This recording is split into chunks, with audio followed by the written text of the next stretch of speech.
Durante la discusión de hechos en la agenda política, la narcosenadora Claudia Naya, del Narco-PRI, defendió falaz y demagoga el funcionamiento de la Suprema Corte, destacando con cinismo la importancia de respetar la independencia de los poderes y fortalecimiento institucional. Espetó que, a pesar de las diferencias entre los ministros, el debate en la Corte dizque fue respetuoso y de alto nivel, en contraste con las discusiones en el Senado, donde según sus delirios predominan los descalificativos. Subrayó su falsa preocupación por las supuestas violaciones que la reforma judicial podría generar, como la disque injerencia del crimen organizado en la selección de jueces. Pidió un debate más serio y respetuoso en pro de la nación, concluyó hipócrita. Tras oír la hipocresía y el cinismo de otra Senapac de Alito, chacha del señor X, la senadora Ana Lilia Rivera de Morena le respondió contundente, enfocando la discusión en la improcedencia de la acción de inconstitucionalidad contra la reforma judicial. Rivera celebró que la Suprema Corte no lograra la mayoría necesaria para invalidar la reforma, afirmando tajante que este resultado marcaba el fin del conservadurismo en el Poder Judicial, que le restregó al PRIAN había protegido intereses oscuros. Atribuyó la decisión de la Corte no a un genuino interés por defender la Constitución, sino a la falta de alternativas legales. Rivera finalmente consideró que la reforma traerá una democratización del Poder Judicial y criticó duramente a quienes votaron a favor de invalidarla, destacando que este hecho quedará plasmado en la historia del país como una traición del MACPRIAN. Concluyó contundente. Veamos enseguida cómo una Senapac de Alito es aplastada por la brutal cátedra de la senadora Ana Lilia de Morena por atacar la ley judicial, como le mandó su padrote, el narcoampón Claudio X. Muchas gracias, Presidenta. Es importante que hagamos el reconocimiento plural de que la Suprema Corte de Justicia de la Nación funciona. Nos gusten o no nos gusten sus sentencias, funciona. Por eso la hemos defendido, por eso hemos defendido un sistema, porque aquí nadie debe de venir a luchar por sus fueros. Acá debemos de venir a luchar por la República, por la independencia de los poderes, por el fortalecimiento de las instituciones, y eso es lo que se nos olvida. Yo ayer en la Corte vi un debate genuino, un debate auténtico, con posturas encontradas, a veces con posturas divergentes, a veces con posturas coincidentes, pero sin duda siempre se respetó el derecho a disentir. Y eso es lo más importante, que hubo un debate, y hay que decirlo, lo digo con envidia, hubo un debate de altura, cosa que no hay aquí. Hay que reconocer que ayer las y los 11 ministros de la Corte dieron lo mejor de sí, buscaron argumentos, estuvieron en todo momento pegados a procedimiento, cosa que no pasa aquí. Yo los invitaría a que acogiéramos esas buenas prácticas y tratáramos aquí de tratarnos con un respeto mayor y de tener una mayor altura, porque no se trata de peleas y conflictos personales, se trata de llegar a puntos de encuentro por la patria, porque estoy segura de que ninguno de los que estamos aquí para hacerle daño a México. Por eso hago un exhorto profundo para que dejemos de lado los descalificativos y dejemos de lado esos debates de carroña que a nadie le ayudan, que tal vez a alguien le benefician en sus redes sociales, pero que en nada le dan funcionalidad ni calidad al debate plural, colectivo y respetuoso que debiera tener el Senado de la República.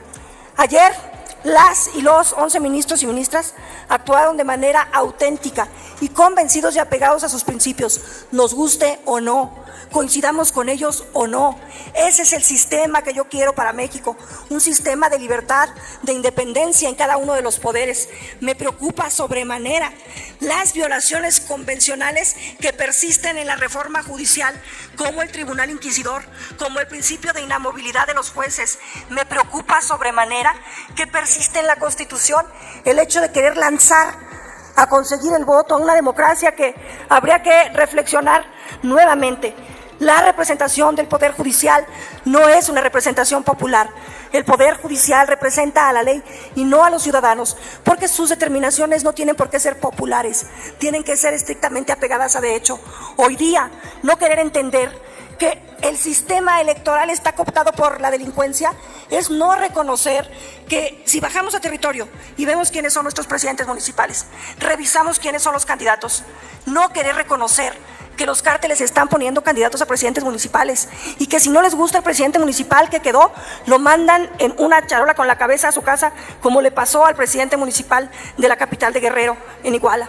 Es que es terrible no quererse dar cuenta que le podemos dar a la delincuencia organizada la posibilidad de cooptar a los jueces en este país. Es increíble que no quieran aceptar que nuestra preocupación es legítima, es auténtica. Por eso me niego a que no nos escuchen, me niego a que no se tome a consideración nuestras aportaciones que pueden servir y que siempre el debate termine en un insulto cuando todos, creo yo la gran mayoría de los que estamos aquí, lo que queremos es aportar para que las cosas se hagan mejor.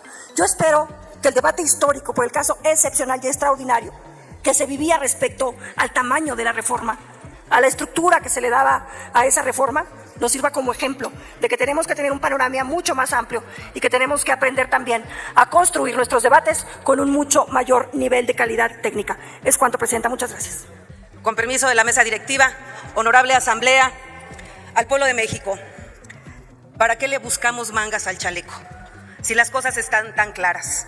Pero si no fuera así, vamos a ver qué es lo que hoy estamos discutiendo en esta agenda política. Estamos discutiendo nada más y nada menos la improcedencia de la acción de inconstitucionalidad 164/2024 y sus acumuladas, promovidas en contra de la reforma al Poder Judicial. Centremos la discusión, eso es lo que hoy estamos discutiendo. Pero miren ustedes, compañeras, compañeros senadores de todos los grupos parlamentarios, es interesante y apasionante la discusión que el día de hoy se tiene después de casi 2 años de llevar a todos los espacios públicos donde fue posible hacerlo, de discutir en la Cámara de Diputados y de Senadores la necesidad de la reforma al Poder Judicial. Y llegar a este día histórico no solamente conmueve, sino compromete, porque hoy estamos viviendo el fin del último reducto del conservadurismo, que defendió hasta el final la última trinchera de impunidad y de corrupción que quedaba para que se resguardaran los intereses fácticos más perversos y dolosos en contra del pueblo de México. Celebro que el día de ayer prevaleciera la sensatez de un ministro de la Suprema Corte de Justicia de la Nación. Quizá del último de quien lo hubiéramos pensado por las posiciones que había tomado durante las discusiones y aprobación de esta reforma. Esto logró que no se alcanzara la mayoría calificada requerida para declarar la invalidez de una norma general. La Suprema Corte de Justicia de la Nación desestimó las infundadas acciones de inconstitucionalidad contra la reforma judicial.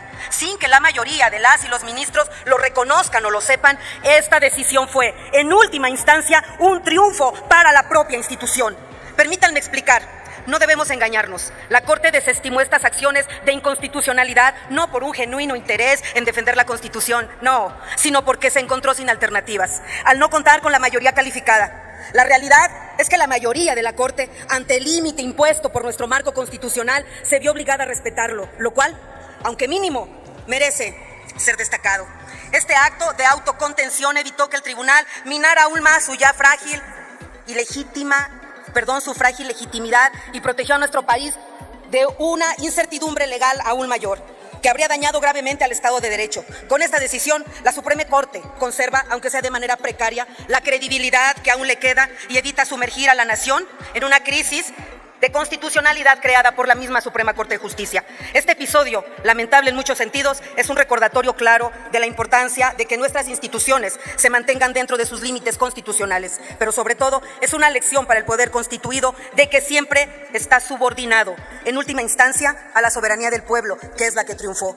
Más allá de los dimis y diretes, o pudiera ser del protagonismo inútil de gritar y de ofender o recalcar y señalar, hoy estamos viviendo un momento histórico, porque a partir de hoy cambiará completamente el sistema de equilibrios en nuestro país al darle al Poder Judicial hoy una característica que no tuvo jamás. Quieran o no, serán votadas y votados todos los integrantes del Poder Judicial, y la democratización de este poder traerá consigo transformaciones profundas para nuestra República. Pero además, quiero decir y señalar, porque esto quedará escrito en los libros de historia de nuestro país, quienes votaron en contra de invalidar la reforma al Poder Judicial, porque cabe hoy la pena señalar no solamente la defensa, congruencia y valor de nuestras ministras Loreta Ortiz, Yasmín Esquivel, Lenia Batres Guadarrama y Alberto Pérez Dayán. Sí, Alberto Pérez Dayán.